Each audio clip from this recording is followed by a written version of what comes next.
मॅडमकडे भेट घेतली आणि मी त्यामध्ये सेल्युलॉस, सेल ॲक्टिवेटर आणि आपलं फ्रेश आणि जे नाश्ता आहे जसं प्रोटीन शेक आणि आपलं ते दुधामध्ये शेक मिळेल हे सोबत घेऊन गेलं. मला 1 महिन्याचं तरी पाहिजे बा, म्हणजे मी जस्ट स्टार्ट करते म्हणून. कारण की काही अडचणींमुळे आणि म्हणजे पैशाअभावी आपण आकुलता घेतो की आपण खावं की नाही, पण मी म्हटलं की चला बा हळूहळू आपण सुरू करावं.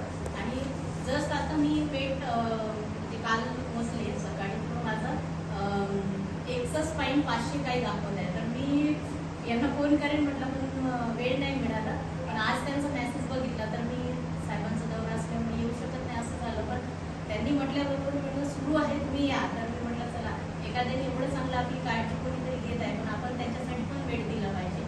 आणि आपला अनुभव जर कोणासोबत समोर जर गेला तर त्यांना पण एक मोटिवेशन मिळणार. आणि सर पण ते मी जिममध्ये असतो, सरांना माहीत आहे माझी स्ट्रेंथ एवढी आहे की आत्ताच काल सकाळी मला तिथल्या जिम ट्रेनरनी जे संचालक आहेत त्यांनी मला एक सजेस्ट केलं की मॅडम फॉरेस्टमध्ये वेट लिफ्टिंगची एक स्पर्धा होते, म्हणजे तुम्ही त्याची माहिती काढा आणि त्यामध्ये अवश्य तुम्ही भाग घ्यावा. तुमचं स्ट्रेंथ पाहून मला खूप मी मोटिवेट होता म्हणे की तुम्हाला मी